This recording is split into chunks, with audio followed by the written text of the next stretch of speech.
Today we're going to make a simple Father's Day soap that I plan to give to the men in my church because they're awesome. So I'm adding my lye to my aloe juice. The aloe juice also has sugar and salt added to it. The sugar is supposed to add bubbles to the lather and the salt is supposed to add hardness to the bar. When the lye is mixed with the aloe juice, it starts to get very hot. We're going to mix this until all of the granules are completely dissolved in the liquid. And then I'm going to use the heat from the lye solution. I'm not going to let it cool down. As soon as the granules are mixed, I'm going to dump it into my hard oils here, and we are going to see if I can get all of the hard oils to melt. I've never used this process before, but we're going to give it a go and see if we can get it to work for us. All my granules are incorporated. My lye mixture is starting to clear from the cloudiness, which means it's time to add it into our hard oils. This is very hot, so I'm going to use 2 hands to do this. Woo, that's very, very hot. But I also don't want it to splash up on me, so I got to pour carefully. You can see the oil's already kind of sinking a little. That's because they're melting from the heat. There's some pretty big bricks of coconut oil, however, in there.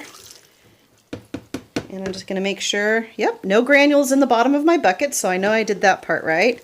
Now we're just going to stir these around. If needed, I will pull out the stick blender and use that to kind of help it along. But this is going to be a long process of me basically just stirring these around, trying to help them melt in the lye solution. So that would be pretty boring. I'll turn it off for now and I'll bring it back when we're ready to add the soft oils. We're getting closer. We just got these little blobs of oil now. It helps to kind of squish the oils on the side. I have these oils stored in my basement, which is a constant cool 65 to 68 degrees. My coconut oil was one big hard chunk, and so that's slowing down the melting process as well. So next time I would use warmer hard oils and chop them up into smaller bits, but it looks like it's working, so maybe it's just totally fine to use cold oils. So I'm excited that it's working. I was starting to freak out because it wasn't going as fast as I wanted it to. I was like, oh no, I'm going to have this huge mess and have to stick it in my microwave and all this stuff, but it looks like it's starting to work. Check it out, it worked! We've got all the little bits. There's some teeny tiny. I'm just kind of squishing the very last little teeny tiny ones against the wall. But all of my hard oils melted completely from the lye. No microwave involved, which is very, very handy. All right, now we're going to add all of our soft oils, which is the olive oil and the castor oil. I'm going to scrape out my bucket and then we will start to stick blend this. Time to stick blend this baby up. I'm going to do that off camera though because my cord won't reach. Oh, and it just unplugged. I have my batter to an emulsion here. Not a trace, but I don't have oil slicks on the top. Now, when you're using an emulsion in a large bucket, you want to be sure to stir the entire time as you're separating portions out, which I'm going to do. The reason for this is that the lye, which is mixed with the water sinks to the bottom, oil sinks to the top, right? So if there is not a full emulsion, any chance of not having a full emulsion, you want to make sure that you have that lye evenly distributed. Otherwise, what you'll pour off first will be lye light, and what you pour from the bottom will be lye heavy. So I'm thoroughly stirring this. As I reach for my scale, I'm going to measure out a portion of this batter to use as a white colorant. The rest of it I'm going to color blue. All right, I have a portion here for my white. This is going to be my blue. Now what I have mixed in this bowl is blue mica, a little bit of my base oils, and I also have some ground pumice. And the pumice is going to add that exfoliation that can be so nice in a hand soap, especially if you work in a shop or if you work with anything that's greasy or grimy. And I'm just going to mix this in by hand to start with. And then I have my fragrance measured out all ready for this portion of batter, so as well at this point.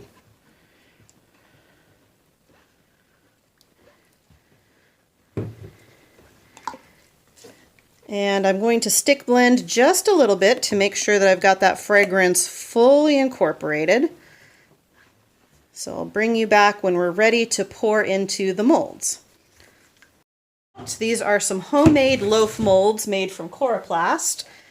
Don't mind the little colors on the side. Those are, well, that's from my fingerprints from now because I've got some blue mica on me.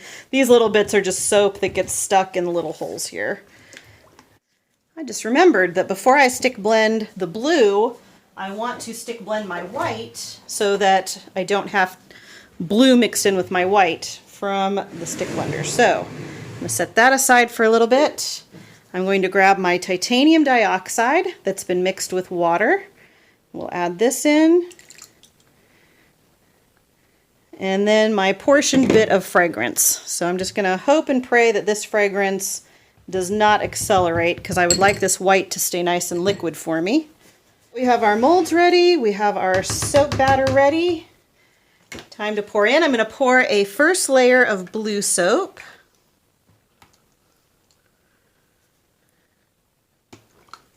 Try to get it done evenly between the two loaves.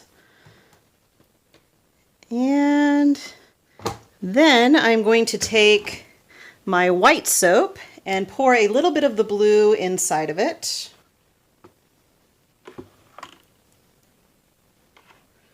And I'm going to give it a little bit of a stir with my spatula, just to try to get a nice swirl in there. And then I'm going to try to gently pour the soap. I'm going to pour it on my spatula to try to soften the blow so that it doesn't break. Oh, whoops! I forgot. Before I pour the swirl in, I wanted to spritz a whole bunch of shiny stuff on there. So we're going to coat it in silver. So I'll bring you back once we've got this all completely coated. We have a light dusting of silver on both. And now we're going to try to gently pour the swirl so that it doesn't break through the silver. Although if it does, it'll still look cool. That won't be a big problem. All right, try to get this done evenly between the two.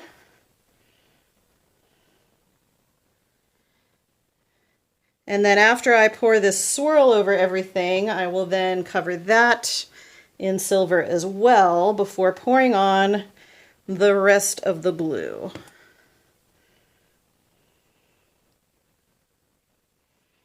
All right, I'm going to try and even that up before we pour on the blue. So I'll bring you back in just a second. All right, if it looks dusty in here, it's just glitter flying everywhere on everything. All right, we are going to try now to gently pour the blue on top of this swirl here, which might be a little tricky to do since it's in this big bucket. But I'm going to try. Whoa. This is not going to be perfect. This is my first time attempting this layered swirl look, and I'm totally okay with whatever comes out of the mold. I'm just going to be happy that I've made a soap and I'm giving it away so it doesn't have to look any particular way. And quite frankly, I kind of like surprises, so it'll be fun to see what actually comes out of this mold. All right, let me finish this up. I'm going to scrape the bowl, even this out, and then we'll texture the top. Okay, we're just going to try to texture the bars a little bit. Actually, let's see.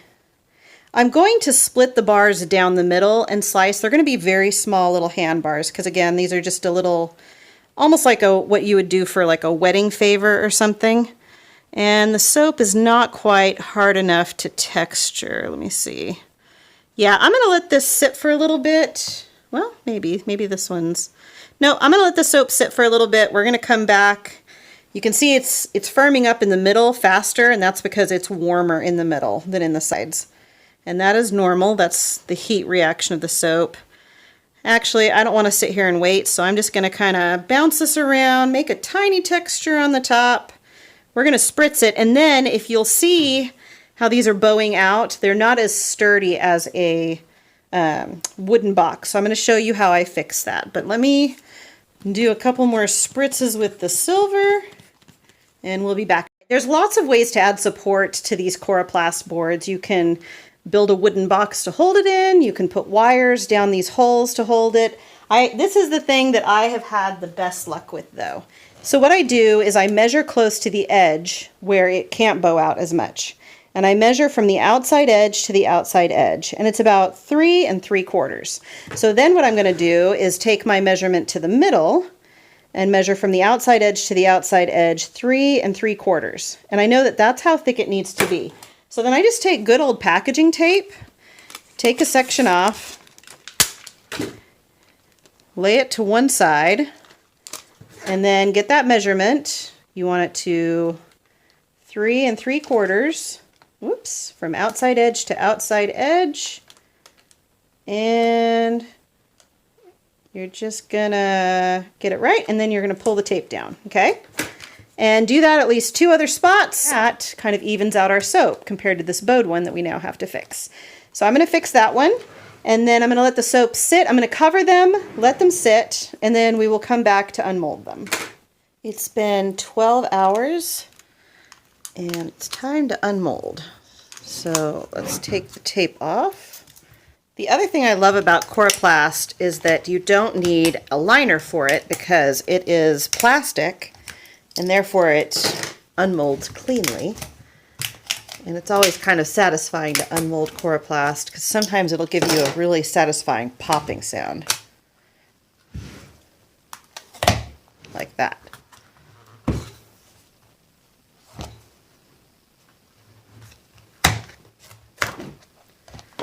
Sometimes the bottom can stick, but usually because I've added salt to my recipe, it usually doesn't.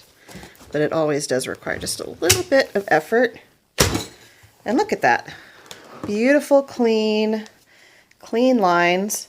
Now you will get a sort of lined, do you see that line pattern? That is from the line pattern of the Coroplast, from these support lines here.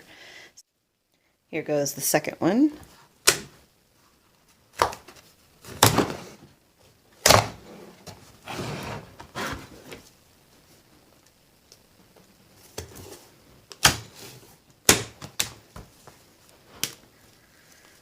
There we go. I'm excited to show you my new cutter. My brother-in-law is so sweet. His wife makes soap, my wonderful sister-in-law, and she told him that I needed a soap cutter because she saw my videos where I was cutting super wonky soaps using my steak knife. So she asked him to make me one, and he did. This is a cutting board that he cut and secured to the thing. He's got a wire cutter here. This wire cutter works on a lever to come down and chop the soap, which makes my soap bars so much more accurate. It has been wonderful having this. So we're going to put my big slab thing on here. I'm going to take off a little bit of the edge before we start cutting the actual pieces.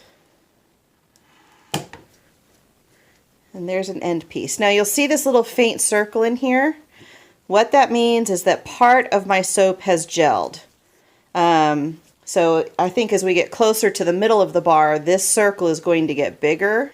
That's normal in soap. That just means that this area here got hotter than this area out here. This is called gelled soap. This is ungelled soap. A lot of soapers try to make sure that it's completely uniform. I'm working my way up to that level. Right now, I just kind of take what I can get. It doesn't affect the quality of the soap. There's a slight difference in texture when you're using it. Some people prefer one or the other, but with my bars, you're going to get both. Yay! All right, I have set this for the thickness that I want for my bars. So I'm just going to slide this here.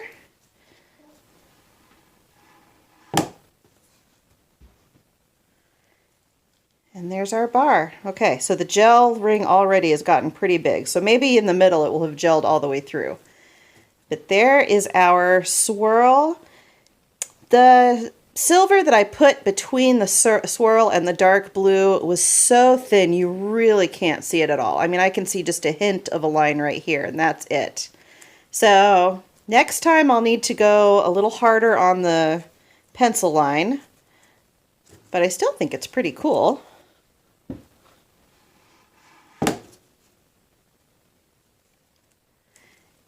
And the fun thing about doing it the way I did, which was kind of sloppy, is that every bar is going to be slightly different. Each one of a kind work of art by yours truly.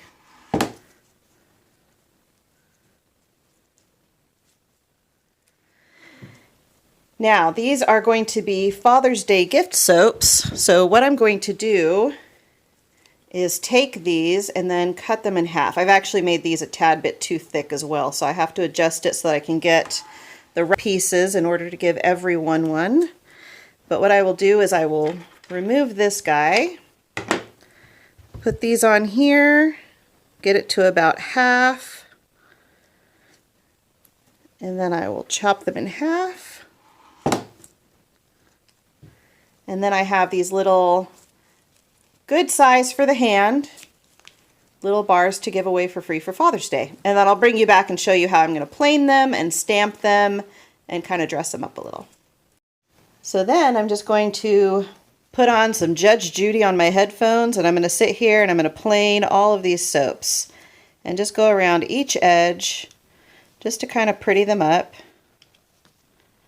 I like the look of the beveled edges. Get each corner.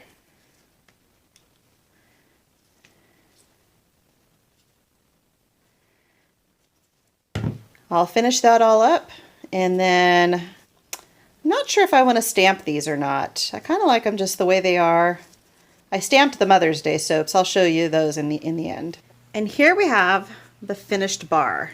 These are my Father's Day bars. I used my regular little biscuit stamp, stamped it in. I did stick these in the oven to get rid of the gel ring, and they turned out really nice. And I found that actually finishing them off in the oven set the soap enough that it got a really nice crisp stamp. So I liked learning that. That helps with this kind of stamp here.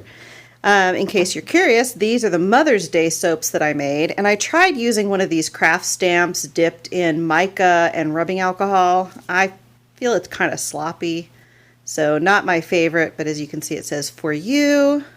Some of them say thank you. These smell like clementine and leaves. They just smell like a fresh clementine grove. They're gorgeous. These I scented with Brambleberry's Amethyst. It smells like a very mild Irish spring soap that has grapefruit in it. So it's very fresh, very serene smelling. So these are going to go to the women, and these are going to go to the men at my church for Mother's Day and Father's Day. And by then they should be cured and really nice and hard, and the suds are going to be really good. There are my Mother's Day and Father's Day soaps.